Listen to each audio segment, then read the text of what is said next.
Усуугийн удирдах газрын туслахуй подкастыг ажилтнууд та бүхэндээ цувралаар хүргэж байна. Энэ удаагийн зочноор хууль эрх зүйн хөдөлмөрийн аюулгүй байдлын хэлтсийн хабын инженер Загдбаазрыг урьж оролцуулаад байна. Танд энэ өдрийн мэндийг хүргэе. За танд бас энэ өдрийн мэндийг хүргэе. Нийт ажилтнуудаа туслахуй подкастыг сонсож байгаа та бүхэндээ бас энэ өдрийн мэндийг хүргье. За бидний өнөөдрийн ярилцах сэдв аюул эрсдлийн талаарх ойлголтын талаар ярина. За та нийт ажилтнуудаа энэ аюул эрсдлийн талаарх ерөнхий ойлголтыг нэг өгөөч.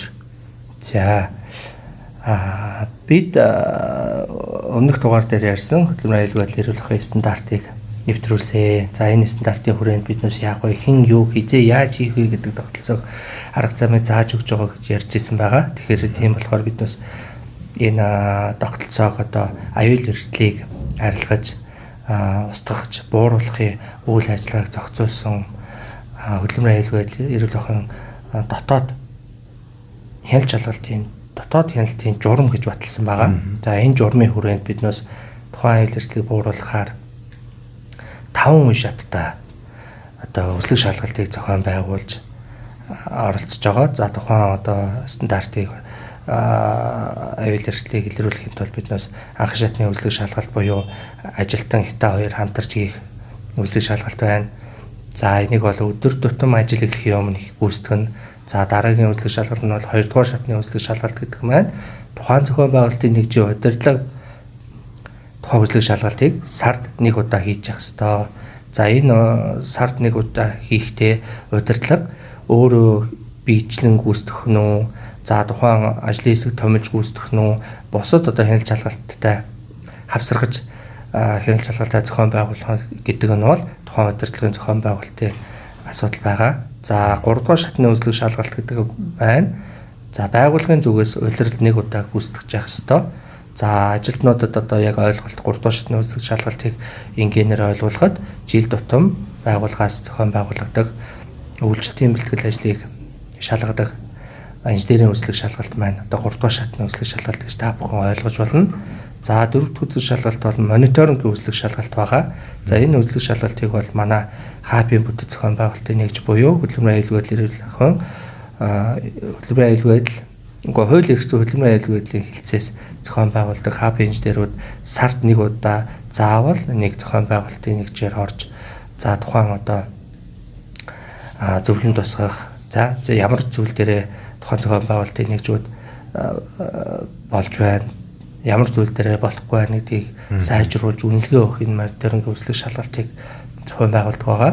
За 5 дахь зохион байгуулалт нь бол явцын өслөг шалгалт гэж байгаа. Энийг бол тухайн зохион байгуулалтын нэгжийн хабын инженер буюу болон хабыг хавсран гүйцэтгэж байгаа инженер техникийн ажилтнууд өдөр тутам ажлын гүйцэтгэлийг хяналт шалгаж явж явах ёстой. Ийм өслөг шалгалтаар тухайн одоо аюул эрсдлийг илрүүлж арилгах талыг одоо тогтолцоог одоо бүрдүүлээд ажиллаж байгаа. Тэгэхээр ажилтнуудад аюул гэдэг нь юу юм бэ? Эрсдэл гэдэг юу юм бэ? Эрсдлийн төвшин гэж юу юм бэ гэдэг талыг бас ойлголтыг бас хэлж өгье. За аюул гэдэг зүйлээс үүсэж байгаа үйл хөдлөл маань өөрөө эрсдэл байгаа. За тэр эрсдлээс үүсэж байгаа хэлбэр гэж болно л доо.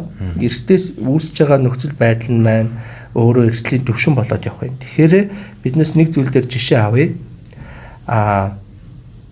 За худагт орж ажиллахдаа худгийн аюул нь юу вэ гэдгийг тодорхойлъё. Тэгэхээр худгийн аюул гэдэг нь маань худгийн таг байж болно, худгийн шат байж болно.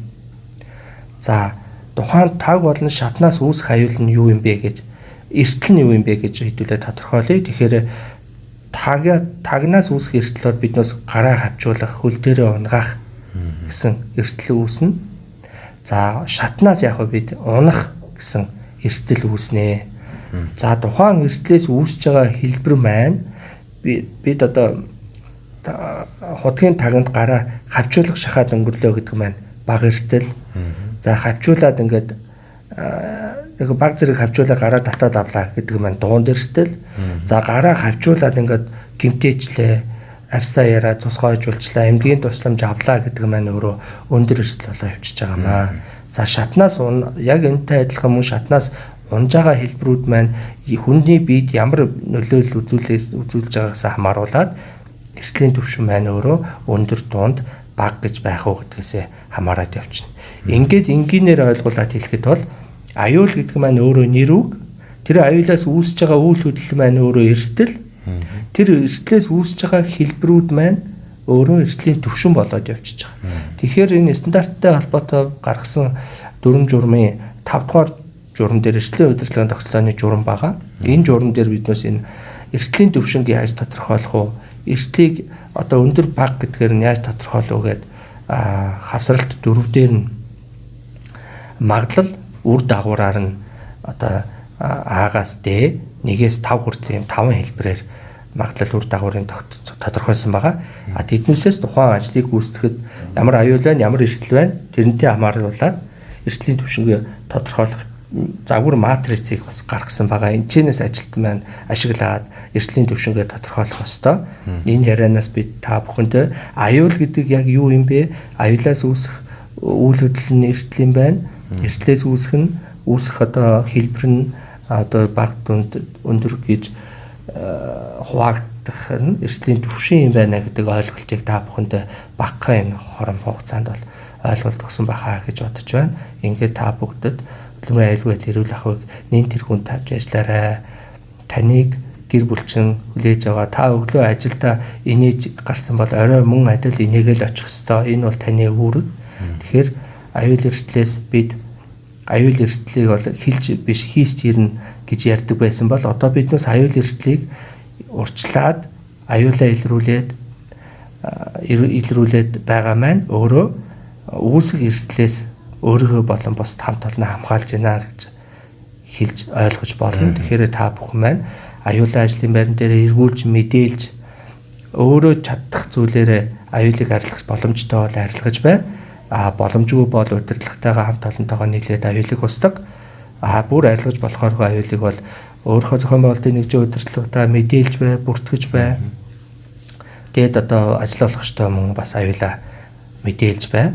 Тэгэхээр арилгаагүй аюулаа маш сайн бүртгэж хэвшиж тэрийг яаж арилгах вэ арга замыг одоо тогтмол хийж хэвшиж явах маань өөрөө уртл сэргийлэх арга хэмжээ юм аа. Тэгэхээр бид бас аюулаа илрүүлж эрсдлийн түвшин бууруулж арилгаж устгаж байна гэдэг маань үүсэх үйлдвэрлэлийн осол одоо хорон үр дагавраас бид бас өөрсдөө болон хамт олон хамгаалж байна гэсэн үг шүү. Тэгэхээр та бүхэн энэ ажилд идэвхтэй оролцоорой гэдгийг уриалж байна. Нэн тэргүүнд хөдөлмөрийн аюулгүй байдал эрүүл ахуй гэдгийг хэлмээр байна. Баярлалаа. За баярлалаа. Ярилцсан танд баярлалаа. Туслагүй подкастын энэ удаагийн дугаар танд хүрлээ. Анхаарал хандуулсанд баярлалаа.